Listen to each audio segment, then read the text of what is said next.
Oke, baik. Assalamualaikum warahmatullahi wabarakatuh. Waalaikumsalam warahmatullahi wabarakatuh. Alhamdulillah, Pak Zaki, hari ini kita bisa berjumpa, nggih. Alhamdulillah. Nggih. Ya. Gimana kabarnya, Pak Zaki? Alhamdulillah sehat, baik Pak Imam sendiri, Pak Fauzi. Alhamdulillah, hari ini sehat. Pak Zaki, hari ini saya mohon izin untuk mewawancarai jenengan sebagai Siap. kepala sekolah di SD Negeri Temuwulan, Temuwulan, Kecamatan Perak. Ya. Jadi hari ini saya ingin berbincang-bincang Baik. seputar pengambilan keputusan.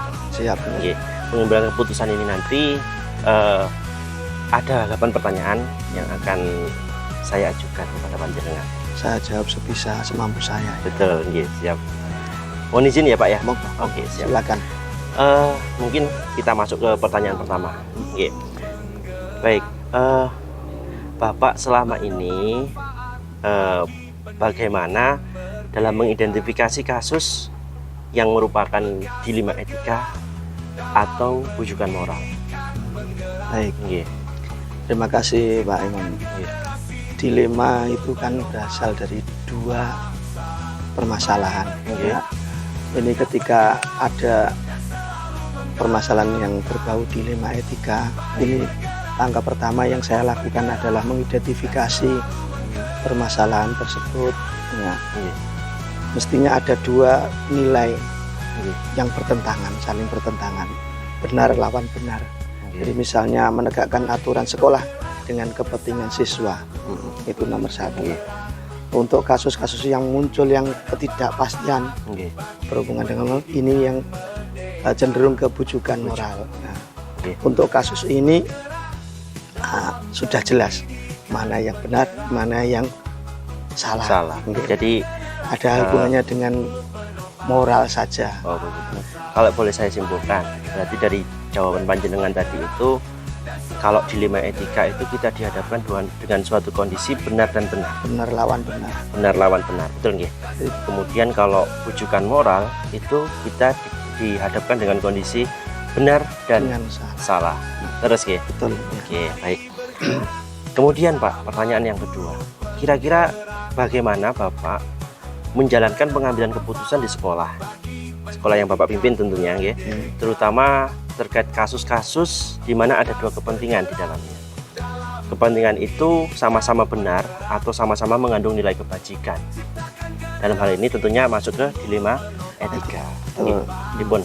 Ya, untuk kasus yang berbau dilema etika ini Nggih. dalam pengambilan keputusan saya tidak bisa sendiri. Oh, Tidak gitu. bisa melaksanakan otoriter. Jadi saya perlu proses diskusi dengan Nggih. seluruh stakeholder, minimal dengan Bapak Ibu guru PTK, nggih, atau pihak-pihak yang relevan lah. Nggih. Kita berupaya untuk menampung aspirasi mereka karena sudut pandang orang selalu berbeda dan mencari jalan tengah. Mencari jalan tengah. Jika kedua kepentingan itu sama-sama benarnya, maka harus mengorbankan skala prioritas. Mana yang lebih diutamakan, itu yang kita prioritaskan. Demikian. Oke, jadi jawaban panjenengan ini kalau disimpulkan maka ada 3 poin yang saya tangkap. Ya. Yang pertama, untuk memutuskan dilema etika, maka pertama harus bermusyawarah, berdiskusi Betul bersama, sekali. duduk bersama. Oke. Yang kedua tadi mengambil jalan tengah. Karena Oke. benar lawan benar. Betul. Mengambil jawaban jalan yang tengah, kebijakannya di situ. Dan yang ketiga, skala prioritas. Betul. Kalau nggih? memang betul-betul urgent, pilih Oke. satu. Betul. Skala prioritas di sini berarti kalau saya boleh artikan terutama kalau kepentingannya terhadap murid masalah itu, maka itu prioritas. Betul Nah, sekali. jadi murid adalah skala prioritas nomor 1. Iya. Oke, betul. Kemudian pertanyaan ketiga nih Pak Zaki. Siap. Langkah-langkah atau prosedur seperti apa yang bisa Bapak lakukan selama ini ketika menyikapi masalah tersebut? Ya, yang langkah yang pertama yang Oke. menyikapi masalah tersebut, dilema etika, saya perlu identifikasi permasalahan, kemudian ya mendengarkan masukan dari semua pihak Diskusi ya, tadi. ya dalam diskusi dan melibatkan orang banyak, ya, orang banyak. Kemudian mencari solusi atas permasalahan tersebut. Nah, langkah terakhir, nah, ini keputusannya, pengambilan keputusan. Dan Jadi ini ada 4. Paling tidak minimal 4 ini ya. Sebetulnya saya punya konsep 9 langkah 9 pengambilan langkah keputusan. Tapi minimal 4 Minimal dijalankan. 4. Dan ini perlu evaluasi yang terakhir. Dan Walaupun sudah diputuskan, evaluasi lagi. Putusan. Oke. Luar biasa Pak Zaki. Lanjut ya pertemuan soal keempat. Ya, silakan. Kemudian tadi jenengan sudah menjawab mengenai langkah-langkah. Nah, sekarang ini hal-hal apa Pak yang selama ini Bapak anggap itu lebih efektif dalam pengambilan keputusan secara bijak? Baik, saya menemukan bahwasanya diskusi terbuka ini dapat menemukan sebuah informasi, pendapat-pendapat yang banyak dari berbagai pihak. Dan dalam hal ini setelah itu diperlukan transparansi dari keputusan tersebut. Karena diskusinya sifatnya terbuka, maka keputusannya pun harus transparan, semua orang tahu.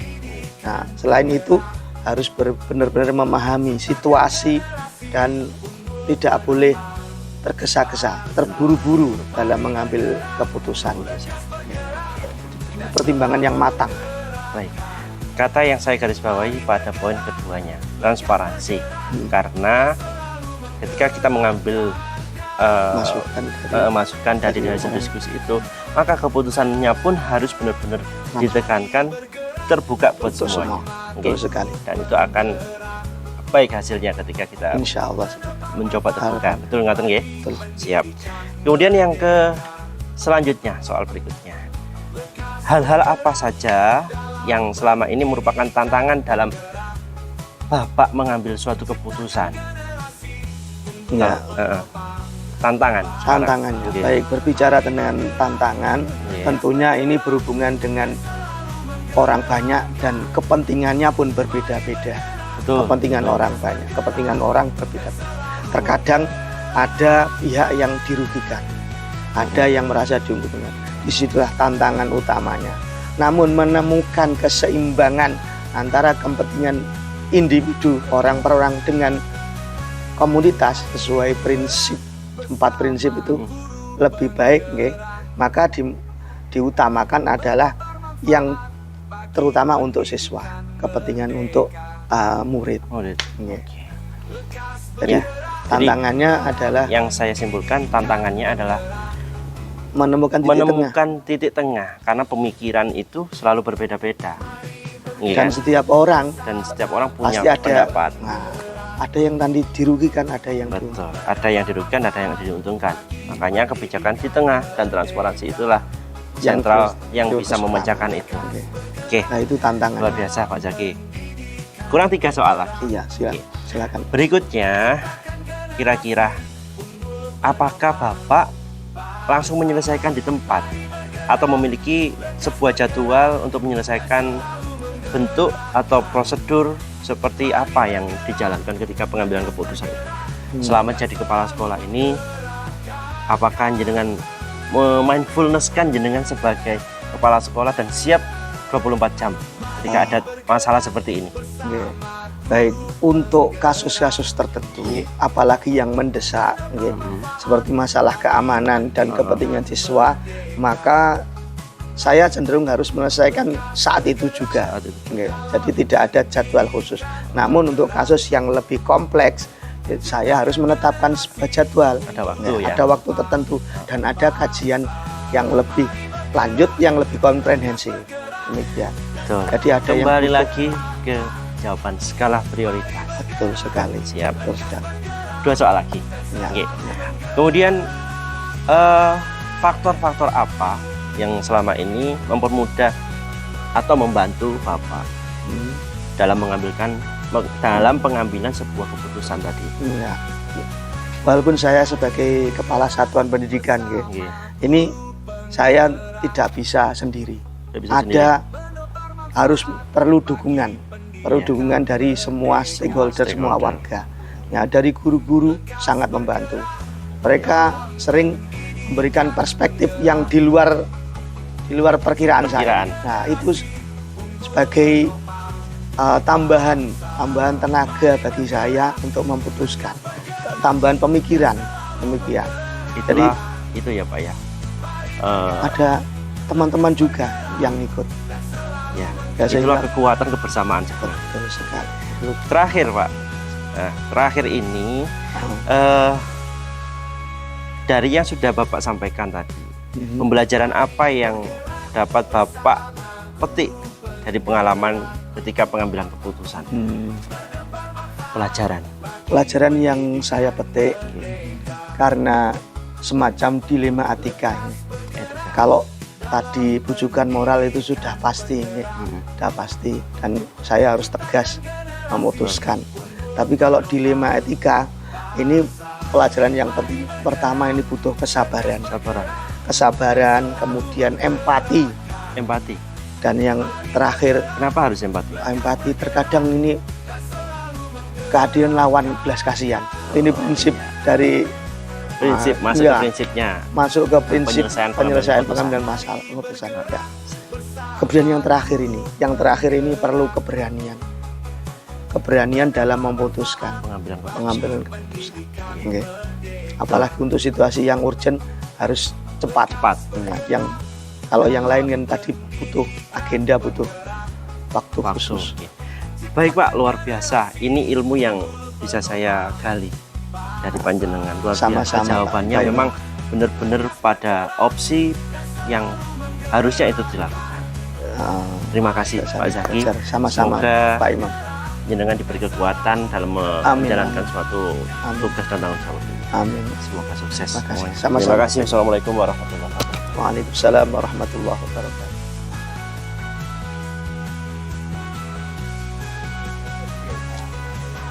Assalamualaikum warahmatullahi wabarakatuh. Waalaikumsalam warahmatullahi wabarakatuh. Bu Dewi, hari ini saya minta waktunya. Iya. Mohon izin untuk mengobservasi atau mewawancarai terkait bagaimana jenengan ini ketika menjadi kepala sekolah dalam pengambilan keputusan. Monggo silakan Pak Imam. Oke, Monggo. siap. Nggih. Sebelum kita masuk ke materi, saya tanya dulu, Bu, bagaimana kabarnya? Alhamdulillah sehat Sehat. Pak. Pak Imam sendiri bagaimana? Alhamdulillah sehat. Alhamdulillah. Nggih, Ibu. Jadi Ibu ini kalau boleh tahu, Ibu ini memimpin sebagai kepala sekolah di sekolah mana?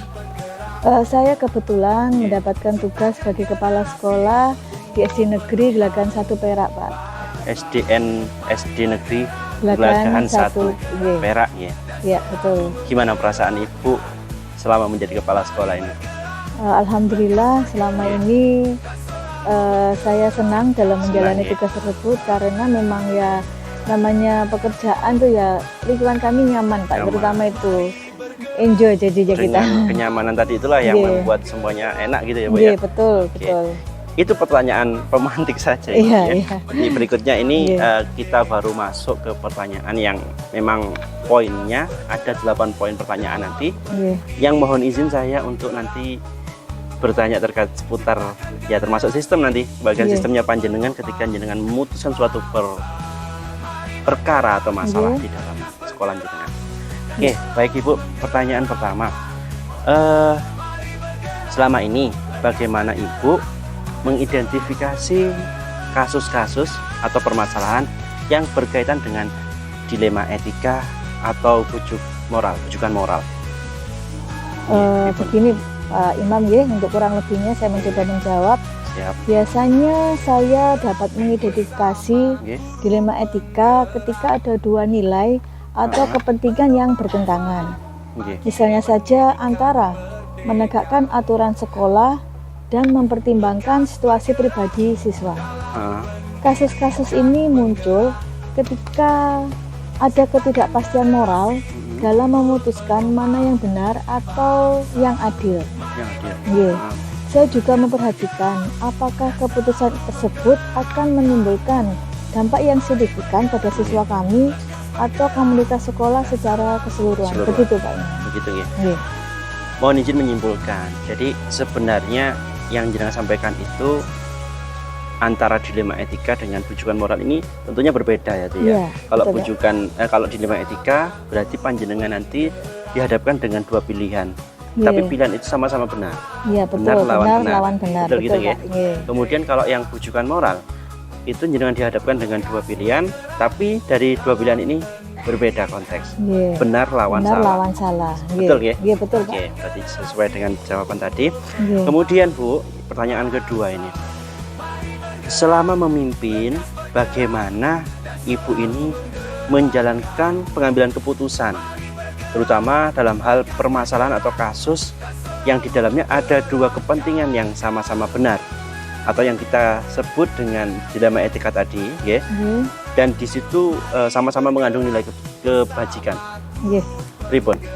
Biasanya Pak yang saya lakukan itu saya melibatkan teman-teman guru dalam melibatkan teman-teman guru itu saya bentuk seperti diskusi kecil seperti itu Pak. Diskusi. Jadi saya tidak serta-merta langsung memutuskan segala permasalahan sendiri. Dengan sendiri. Iya, jadi saya butuh untuk masukan-masukan dari teman. Dan apabila dari teman-teman masih perlu untuk masukan yang lebih afdal lagi atau lebih tingkatannya lebih tinggi lagi Pak ya untuk permasalahannya, saya biasanya menghubungi pengawas sekolah. Pengawas sekolah. Nggih. Pengawas sekolah, kemudian ataupun dengan stakeholder sekolah. komite Biasanya dan iya sebagainya, komite dan paguyuban begitu Pak. Nggih. Jadi kesimpulannya jenengan harus mengidentifikasi dulu ini. Iya benar, saya Kalau harus dari mengidentifikasi. permasalahan itu siapa yang terlibat. Nah, disitulah jenengan juga punya sebagai kepala sekolah tentunya punya pembantu-pembantu di sebelum ke guru ya. Iya, Di situ untuk memutuskan secara bersama. betul, nggih? betul Pak. Jadi mengajak diskusi terlebih dahulu baru pengambilan Iya. keputusan. Iya. Bahkan melibatkan pengawas sama komite kalau memang itu diperlukan. Iya, betul Oke, sekali Pak. Baik, bagus Bu. Kemudian yang ketiga, kira-kira langkah atau prosedur apa yang biasanya jenengan lakukan ini Iya. ketika pengambilan keputusan itu? Banyak sekali ya Pak ya prosedur Iya. dan langkah-langkah yang biasanya saya lakukan. Iya. Untuk ini saya membutuhkan skala prioritas. Jadi yang Ada skala prioritas. iya, yang pertama saya mengambil cara dengan mengidentifikasi masalah secara jelas. Kemudian mendengarkan semua pihak yang terlibat. Setelah itu saya melibatkan tim, yaitu seperti guru dan stakeholder itu untuk diskusi dan mencari solusi. Dari solusi. Kemudian langkah yang terakhir, saya membuat keputusan yang didasarkan pada prinsip-prinsip yang ada di sekolah. Memastikan semua orang memahami alasan di balik keputusan yang sudah saya pilih atau yang kami ambil tersebut. Oke. Berarti ada berapa tadi ya? Yang pertama terkait dengan mengidentifikasi, Ya. kemudian yang kedua mengajak diskusi, dewan-dewan guru dan serta komite dan sebagainya. Yang ketiga barulah Membuat jenengan keputusan. membuat keputusan ya, Iya. teknik pengambilan keputusan. Iya. Tentunya secara transparan ya Bu ya. Ya, Nah, baik. Kemudian berikutnya soal yang keempat. Kira-kira apa saja yang selama ini Ibu anggap itu efektif dalam pengambilan keputusan tadi itu? iya. Yang paling efektif itu biasanya saya bersama diskusi dengan teman itu Pak. Diskusi Iya, dan komunikasi yang baik dan transparansi dengan berbagai pihak. Tetapi tidak serta-merta semuanya itu berjalan dengan baik atau Lancar. mulus lancar nggih Pak nggih. Selalu saja ada tantangannya. Ada tantangannya. Nggih, yang utamanya Tahan dulu terkait tantangan karena nanti Oke, oke. saya akan bahas mengenai tantangan itu. Oke. Siap. Nggih. Jadi di situ tadi poinnya adalah diskusi dengan teman skala prioritas ini Nggih, betul Pak. untuk membuat suatu kebijakan. Menarik Bu. Itu kalau kita jabarkan nanti panjang ya. Nggih. Oke, baik lanjut aja soal berikutnya Bu ya. Nggih. Ibu kira-kira hal-hal apa sajakah yang selama ini merupakan tantangan? Nah, ini baru tantangan Bu. Iya kan? Nggih. Tantangan. Saya potong tadi maaf karena ini pertanyaan yang berikutnya. Oh, begitu Iya. nggih. Pertanyaan yang kelima. Tantangannya monggo. apa Ibu? Untuk segala permasalahan yang pernah kami hadapi Pak Imam, Nggih. semuanya itu tidak dapat berjalan dengan mulus ya, tidak Betul. serta-merta baik-baik saja, tapi selalu saja ada tantangan. Nggih, tantangan utamanya adalah apabila ada tekanan dari berbagai pihak yang memiliki kepentingan yang berbeda. Nggih, terkadang salah satu pihak ada yang merasa dirugikan, Meskipun keputusan sudah kami ambil Iya. dengan niat yang baik. Oke. Nah, di dalam menemukan keseimbangan itulah antara kepentingan individu dan komunitas sekolah, itulah yang tidak mudah. Itulah akan menjadi tantangan kami. Jadi tantangan itu muncul dari banyak orang ya Bu ya. Nggih, dari Karena pihak-pihak. banyak pihak ya. Nggih. Jadi pihak tersebut tentunya pasti ada yang merasa untung, ada yang merasa dirugikan kan ya Bu Nggih. ya. Baik, bisa saya tangkap Bu. Oke, mungkin biar lebih spesifik kita masuk ke pertanyaan berikutnya saja Bu. Nggih. Berikutnya yang pertanyaan ke-6 itu, apakah Ibu ya langsung menyelesaikan suatu permasalahan tadi di tempat atau memiliki suatu jadwal khusus untuk entah itu mentoring, entah itu konseling, entah itu coaching ya. Nggih, nggih. Kita bisa bicaranya seperti itu. Kira-kira bagaimana Bu? Untuk masalah tersebut saya harus membedakan ya Pak Imam. Ada yang harus benar-benar diputuskan dalam jangka pendek atau segera, apalagi itu yang berhubungan dengan keamanan atau kesehatan siswa atau hal-hal yang berhubungan dengan signifikasi dari kepentingan siswa gitu, itu harus segera saya putuskan. Berarti kalau dengan kondisi siswa itu di situ bisa terkait pembelajaran juga Bu ya. Pembelajaran juga. Kalau di nggih. dalam pembelajaran nggak segera diselesaikan maka nggak mungkin dong Iya, pembelajaran ini betul. terus berlanjut ya. Iya betul. Oke, Yang jadi sifatnya urgent Urgent gitu. pembelajaran Nggih. itu urgent ya. Nggih. Keamanan tentunya misalkan ada Nggih. hal yang tidak diinginkan ya. Iya. Kemudian misalkan ya itu hal yang situasional ya Bu ya. Nggih, Tapi itu betul. skala prioritas ya. Nggih, skala prioritas Betul, Pak. siap. Sedangkan untuk yang jangka panjangnya biasanya situasional itu saya buat jadwal Pak, Jadwal. terjadwal nggih. Hmm. Kesepakatan antara pihak yang berkepentingan dengan kami. Ada ya Bu ya. ada, Situasional seperti seperti itu berjadwal itu masalah seperti apa kira-kira? Biasanya itu untuk pembelajaran Pak, untuk biasanya membimbing salah satu guru yang butuh bimbingan di dalam pembuatan modul ajar lah. Jadwal-jadwal itu harus kami bentuk karena kan tidak serta-merta dapat terkomunikasikan. Jadi kegiatan saya kan sendiri tidak hanya di lembaga ya Iya. Pak ya, saya kan banyak kegiatan di luar Jadi, juga seperti itu. Meskipun di pembelajaran juga ada ya di dalam pembelajaran itu yang sifatnya situasional ya. Iya, betul, Jadi Pak. pembelajaran itu belum tentu semuanya prioritas Iya, untuk diselesaikan seketika itu juga. iya betul. Oke, siap, Iya. bisa saya tangkap. Pertanyaan 2 lagi. Nggih. Oke Monggo, Bu ya, Pak. masih siap ya. Iya. Berikutnya adalah ketika ini apa sih Bu faktor-faktor yang selama ini mempermudah Ibu dalam memutuskan suatu kebijakan atau keputusan? Iya. Faktor-faktor yang paling mempermudah saya itu adalah adanya komunikasi yang terbuka, komunikasi yang baik antara saya dengan para guru, dengan teman-teman guru, rekan-rekan guru gitu. Itu yang menjadi dukungan dari membantu dalam memecahkan masalah-masalah itu Pak. Kemudian karena teman-teman guru sering memberikan perspektif yang beragam yang nantinya dapat membantu saya melihat dari berbagai sudut pandang. Oke. Ini saya menarik, saya tangkap di poin guru sebagai rekan jenengan dalam pengambilan keputusan. Nggih. Terus bagaimana ketika Ibu ini improvisasi saja Nggih, ya. nggih. Bagaimana Ibu ketika yang bermasalah ini gurunya, ada masalah dengan gurunya. Siapa Nggih. yang diajak diskusi? Iya, biasanya yang pertama saya akan memilih guru senior. Oh, Karena saya tetap kan ada prioritas iya, ya, Bu, ya? prioritas karena saya kan termasuk orang baru ya Pak ya. Karena ada guru yang lebih senior, yang lebih berpengalaman dan saya butuh pendapat beliaunya. Oke, Nggih. sama guru muda, guru senior itu Iya, termasuk berbeda dalam pengambilan keputusan. betul sekali. Terakhir Bu, Iya, dari semua yang jenengan sudah sampaikan tadi, iya. pembelajaran apa yang bisa Ibu petik ya, dari pengalaman yang pengambilan keputusan tadi itu? Iya, saya Pelajaran. banyak belajar dalam hal pengambilan keputusan yang melibatkan dilema etika yang sangat membutuhkan kesabaran hal itu. Sabaran, empati, dan keberanian untuk mendengarkan semua pihak. Berbeda dengan rujukan moral ya Bu ya? Ya, betul Kalau sekali rujukan Pak. moral itu harus mudah sekali kita ambil keputusan Ya, karena karena sudah jelas, sudah jelas. Nggih, benar lawan salah seperti itu ya Pak ya. Oke. Terus Nggih, ada Pak. lagi Bu? Tidak ada keputusan yang sempurna Pak Imam, Oh, iya. tetapi harus tetap mengutamakan transparansi, Transparansi. komunikasi terbuka dengan berbagai pihak. Oke. Nah, pengalaman inilah yang mengajarkan saya bahwa proses lebih penting daripada hasil akhir itu Hasil sendiri, akhir. seperti itu. Dan juga harus adanya suatu kepercayaan dan integritas yang dibangun selama proses tersebut. Betul. Dan mungkin satu lagi tambahan dari saya, pasti Ibu juga menerapkan sistem keadilan ya. Ya, betul. Nah, jadi Ya. adil itu juga sangat penting ya Iya, Bu ya. iya, betul, Tapi betul. saya yakin seadil-adilnya kita sebagai pimpinan, jenengan sebagai pimpinan, tentunya adilnya manusia itu ini ya Bu ya, masih ada perspektifnya. Iya, Ya, betul, Pak. tapi sudah berusaha. Oke. Baik Bu, menarik sekali Iya. perbincangan dengan panjenengan. Semoga Terima jenengan kasih. ini masih diberi kesehatan terus Amin, dan amin. kuat dalam memimpin lembaga ini. Amin, Lembaga doa yang ini. sama juga Pak, Iya. buat Pak Imam. Terima kasih Bu.